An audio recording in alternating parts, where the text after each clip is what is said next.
Welcome to episode 1 of Surviving the Depths, your number one swim and water safety podcast, where we bring you firsthand accounts from non-fatal drowning accident survivors, their families, and other content from experts all over the industry. My name is Cameron Balcom, and I will be your host. And we hope that this podcast brings more awareness towards drowning and empowers you and gives you the tools to keep yourself and your family safer around the water. Welcome to episode 1.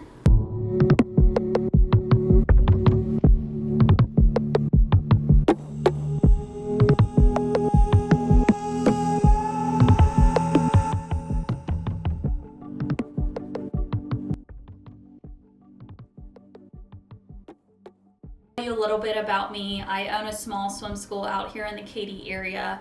I was a competitive swimmer growing up my entire life, and I grew up in South Louisiana, so we were around water all the time. I literally lived in a pool, and there's probably 3 very distinct moments in my life that I remember that kind of started planting the seeds of drowning prevention and water safety advocacy in me.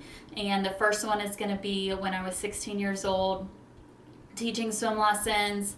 I met this organization called Tank Proof. Well, now they're called Tank Proof. I'm not sure what they were called back then. But we did some outreach lessons to some inner city kids. And that is the first time that I was really exposed to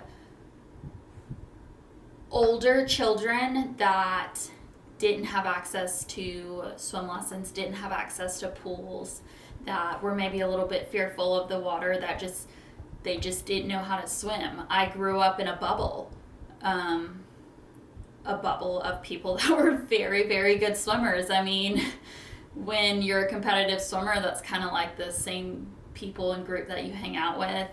So all of my friends were really strong swimmers, and then our family, I mean, we were always on a boat, swimming in lakes, rivers, bayous, the ocean, so we were just all very strong swimmers for the most part. So that was my first exposure really to being around someone that wasn't like a very small child, that didn't have the skills to move in the water.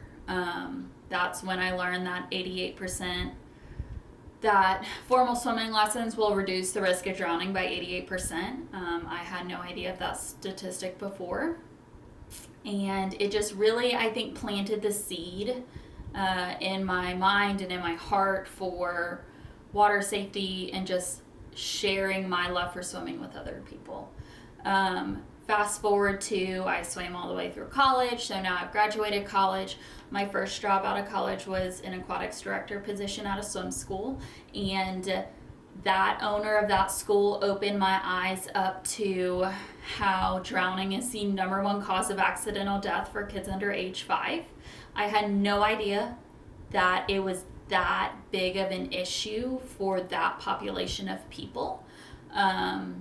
It was very difficult for me to fathom that something that was so important and such a big thing in my life could take the life away of a small child. And through that school is really where my advocacy started.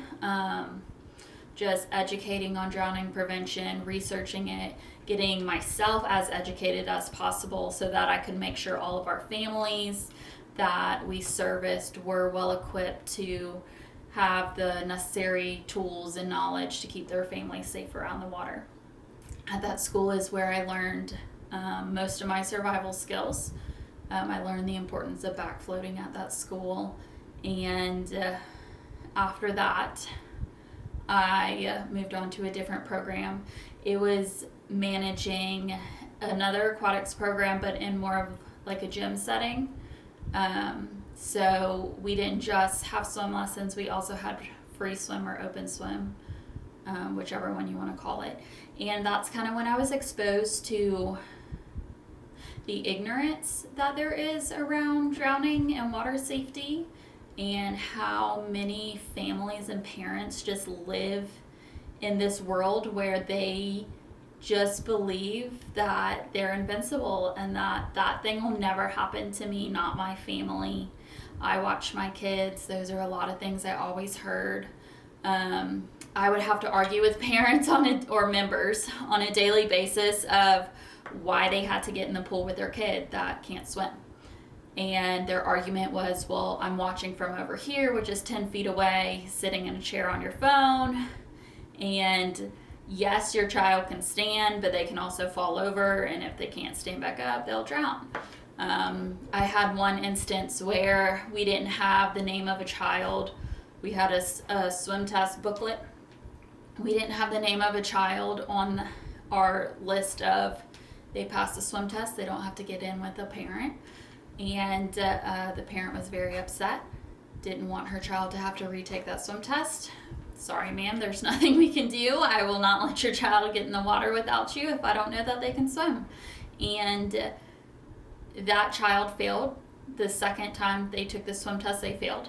And at that point, I was furious, and I went back to my office, and I just sat there and I thought about how is it possible that people are just so willing to put their family in danger or put themselves in danger just because they have this belief that it'll never happen to them. And you see it in the comment section. Anytime there's a fatal drowning, we hear about the fatal ones all the time. And for every fatal drowning, there's 5 more kids that have a non-fatal drowning accident that go to the hospital to be treated for injuries. And in the comment section on those posts on social media, you all see people just saying, oh, bad parents, bad parenting, where were the parents, why weren't they watching? And it's just crazy. Number one, how many people think they're perfect parents, but number two, just how many people truly believe that their family is immune to this. And I always try and stress to the families I teach now. So let's fast forward again. I have a small swim school out here in the Katy, Texas area called Suit Up Swimming for Life. I teach private lessons only, and I try and stress to my parents all the time, like, the sooner you accept that you're not immune from this, the safer your family's going to be. And having my own school opened myself up to seeing really 2 different types of people. So there are people that either they had a drowning accident or they know someone that had a drowning accident, and those people are very, very hyper aware. Their kids are typically enrolled in swim lessons year round.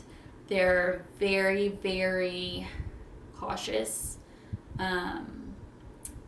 They have multiple layers of protection. Some of them have a pool fence, a pool net, house alarms. They almost go like over the top, you would say, with how many layers of protection they have, but they've also seen what the outcome is. And typically that was typically they were fatal drownings. There's a couple of non-fatal ones in there that I know of. And then on the flip side, you have the parents that I teach these families to, and it just doesn't seem like they fully grasp the risk that is right in front of them when they're around the water. And owning my own swim school really opened my eyes to the 2 different really views that people have on water safety. And it opened my eyes to how much room there is in this industry for us to grow and for us to reach more families. Because right now in our industry, I think there's a little bit of a divide, and there's survival, drowning prevention focused people, and there's water safety, learn to swim focused people. And we have to merge the 2 at some point so that we can reach more families.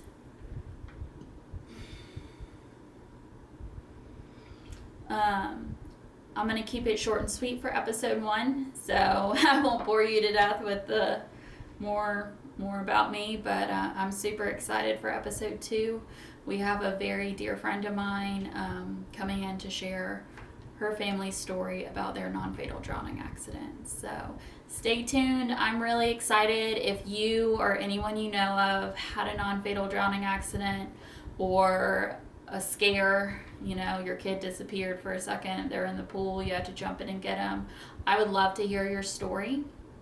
And sharing your story is not only going to help bring more awareness, but it could also save someone's life. So if you have a story, you know someone, please like, subscribe, share this, and let's reach as many people as we can. Thanks, guys.